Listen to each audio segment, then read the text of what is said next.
it is the sole gold buyer for the gold board. Yeah, that is also another misconception. You know, a lot of people do not understand how gold board's trading model works.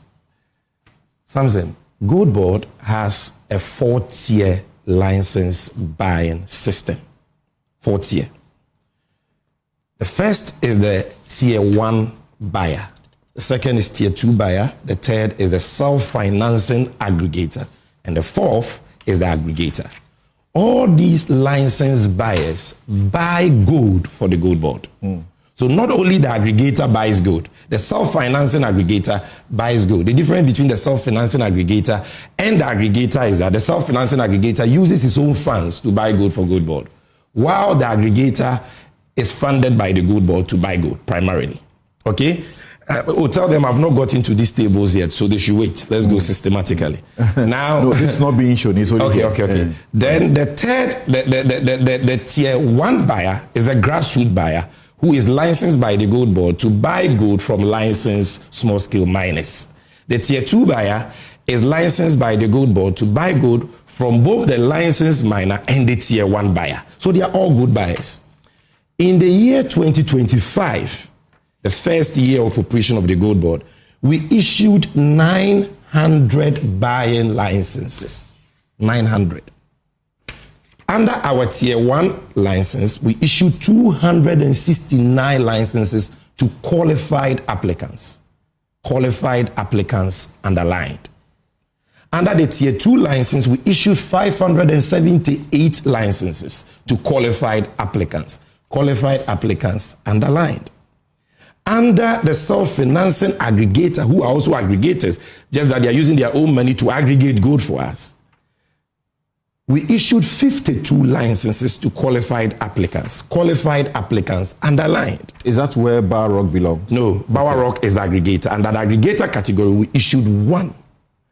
There were 31 applications for aggregator license in the year 2025. Only Bower Rock met the eligibility criteria for the aggregator license in 2025. That is why Bower Rock is the only person as at now to have been licensed as an aggregator of the gold board. But that license application and approval process that the board of gold board, the governing board of gold board does, not Sammy Gyamfi as CEO. Sammy Gyamfi as CEO and management only recommends. The board grants approval for aggregator license. That process is an ongoing process. It has not terminated. So today we can have 1 aggregator. Tomorrow we may have 0 because we can even revoke his license or suspend his license. Tomorrow we can have 10 because 10 people can meet our eligibility criteria. So people say, Bawa is the only one buying gold. They don't understand. They lack information. We have 900 licensed buyers, all of whom buy gold. Then they say, why is he only the aggregator? He's the only aggregator because he's the only one who has met the eligibility criteria. Let me tell you something. When we say an aggregator, what do people understand by that? There is no license in Ghana that enjoys the benefits of an aggregator license. Some said, have you heard of somebody going for a license in any institution, and after he gets the license, the state gives that person money in the billions to buy gold for the state? If you go for a BDC license, you are going to do your oil business with your own LCs and your own credit lines. Absolutely. Same for an OMC license. Okay? But when you say somebody is an aggregator, it means that he's entitled to receive state funds to buy gold. And therefore, there is a strict set of governance, legal, operational, and financial requirements he must meet as a risk mitigation measure. He must have minimum 3 years experience in gold trading. He must have minimum 3 financial statements preceding his application. He must have at least 3 buying offices in the country. He must have at least a bullion van and so on. But the most important requirement is this. He must present to the gold board a bank guarantee or an advance payment guarantee from a recognized financial institution that accords with the insurance policy of the Gold Board to secure the capital support he seeks from the Gold Board. You understand? We are not some zombies sitting at Gold Board where any Tom, Dick, and Harry comes and says, I want an aggregator license that will entitle me to use taxpayers' money to buy gold. And you say, I've given you a license. We are not sharing and of 30, aggregator license like you share of 30, 31 to applicants. Barrock is only the only one. That and I'm saying it on Newsfire today. Yes, I'm saying he has given us an advance payment guarantee covering a trade capital support of 2 billion cedis. 2 billion cedis. And that is why the board approved the application. If some people had done that when they had the opportunity to do gold trading in this country, they will not be chasing the aggregators today for causing financial losses to the states. That's actually true. Look, we are ready and happy to work with anybody who meets our eligibility criteria for aggregator license. So the other 30 or 29 that did not qualify, what were the incidents that disqualified them? The main critical thing is the guarantee. They couldn't provide that. And I'm here, Kojo Oponkroma, you have addressed a press conference. I'm challenging you. If you can give me one company who has applied for a Gold Board aggregator license, met all the requirements, especially gave us a guarantee from a bank or an insurance company, and we refuse his application, put it out today. I'm challenging them. They don't have. And let me tell you something that people don't know. You see, the president was gracious enough to send me to PMMC on the 22nd of January this year. By the 3rd of February... Last year, sorry. By the 3rd of February, I began to continue, if I can put it that way, PMMC's gold trading arrangement with the BOG. Now, between February and June 2025, even though the Gold Board was established on the 2nd of April this year, we had not, ushered in our licensing regime until the 21st of June. So we were still under the PMMC license regime from April, May to 21st of June. Now, if you add that to the PMMC era, February and March, you're talking about a period of about 4 or 5 months. During that period, the PMMC, under Sammy Gyamfi's leadership, had 3 aggregators. 3 aggregators. That time, we are not ushered in this licensing regime with a requirement of a guarantee and all that. 3. You have a board.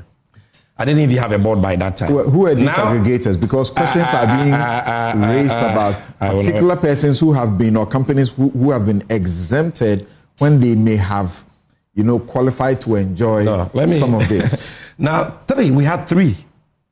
These 3 aggregators, 2 of them engage in, I'll call, to put it mildly, regulatory infractions. And so they were suspended in June of 2025. Their suspension has since been lifted. And so they have now applied for aggregator licenses. But they've not been able to give us the bond, the guarantee that has to secure whatever money we have to give them.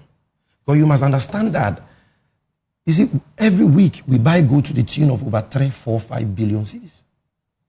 And this transaction is mainly cash. It's not a joke. So you cannot take taxpayers' money and give it to anybody without the necessary risk mitigation measures. You understand? They've not met that. We've lifted the suspension, so they have applied for Tier 2 buying licenses. And we have granted them Tier 2 buying licenses. I'm talking about the 2. Okay. So as we speak, they are Tier 2 licenses. But let me go to the next issue. And that will be my final point on this Bower Rock matter, so that we put the issues to rest. Right. Somebody says that, so is it only Bower Rock who is funded by the Gold Board to buy gold? No. That is not, it's not only Bower Rock.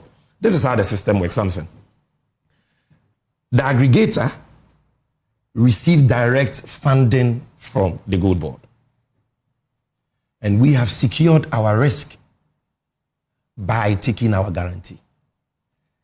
The insurance company has also taken from him a counter indemnity, which means that if you toy with this money and you lose this money, yes, we will pay to GOLDBOD, but we will pursue you for the money. You understand what I get it?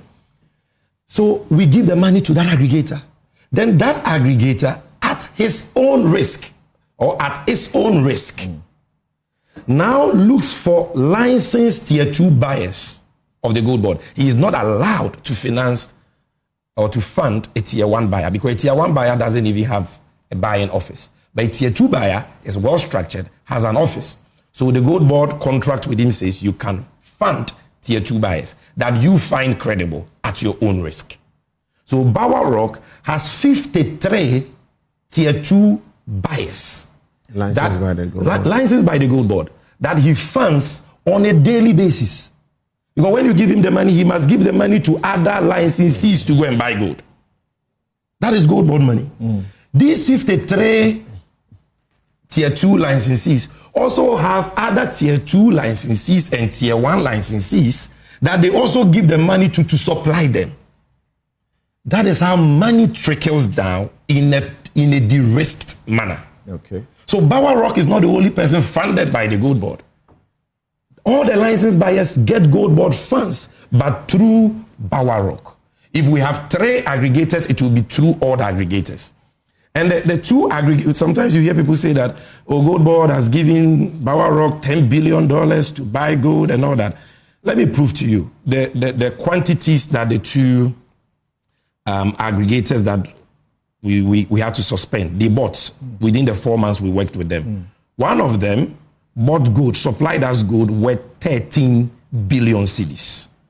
The other supplied us gold worth 11.8 billion cedis. You understand? So, and this is money we gave them. That's cumulatively over a period of 4 or 5 months. So this, I believe, answers all the questions on the Bower Rock issue. And if anybody still has questions, we welcome that. We are not averse to criticism. What we don't accept are people who go out there to engage in play jandam. If you do that, we will expose you. If you are just joining us on